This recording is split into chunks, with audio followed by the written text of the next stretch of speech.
Nandurbar Lok Sabha seat.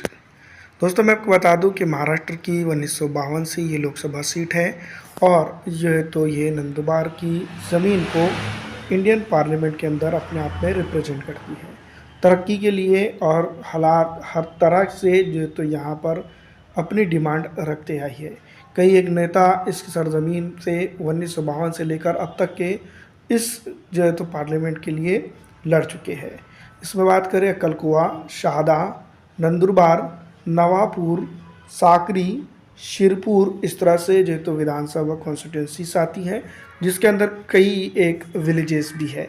दोस्तों मैं आपको बता दूं कि जैसा कि आप जानती होंगे कि पिछली दफ़ा जब लोकसभा चुनाव यहाँ पर हुए थे, यानी कि महाराष्ट्र के अंदर जो सीटें थी उस पर काफ़ी जगहों पर अगर देखा जाए तो भारतीय जनता पार्टी का काफ़ी अच्छा दबदबा रहा था।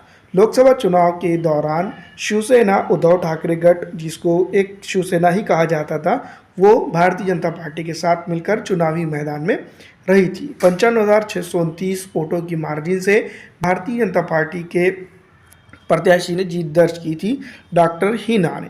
दोस्तों मैं आपको बता दूं 6,39,136 वोट हासिल करके भारतीय जनता पार्टी के प्रत्याशी ने इतिहास रच दिया था। केसी पाडवी जहां पर इंडियन नेशनल कांग्रेस पार्टी के प्रत्याशी के तौर पर थे, जिन्होंने 5,43,507 वोट हासिल किए थे। वैसे मैं आपको बता दूं कि वंचित बहुजन अघाड़ी ने भी यहां पर अपना दमखम काफ़ी अच्छा दिखाया था। 25,702 वोट हासिल करने में वो यहाँ पर कामयाब हुए थे। डॉक्टर सुहास नटवाड़कर भी इंडिपेंडेंट तौर पर यहाँ पर अपना किस्मत आजमाया था, लेकिन उन्होंने भी अगर देखा जाए तो भारतीय जनता पार्टी को रोकने में वो पूरी तरह से नाकाम हुए थे।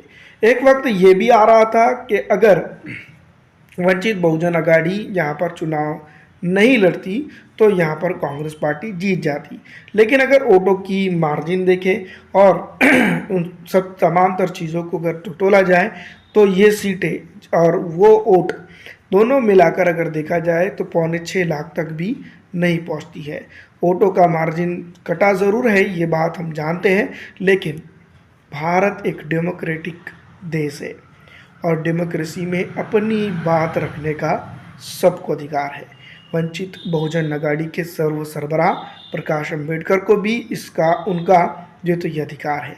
तो ये तमाम तर चीज़ें हैं जो नंदुरबार ज़िले से निकल कर आती हैं, लेकिन विकास की बात अगर करें तो विकास कहीं दूर तक का नज़र नहीं आता है। फिलहाल दोस्तों आपको क्या लगता है कि किस तरह से यहाँ पर विकास को आप 10 में से कितने नंबर देंगे, कमेंट करके ज़रूर बताइएगा। इस वीडियो में इतना ही। अगर अच्छी लगती है तो इसको लाइक ज़रूर कर दीजिएगा।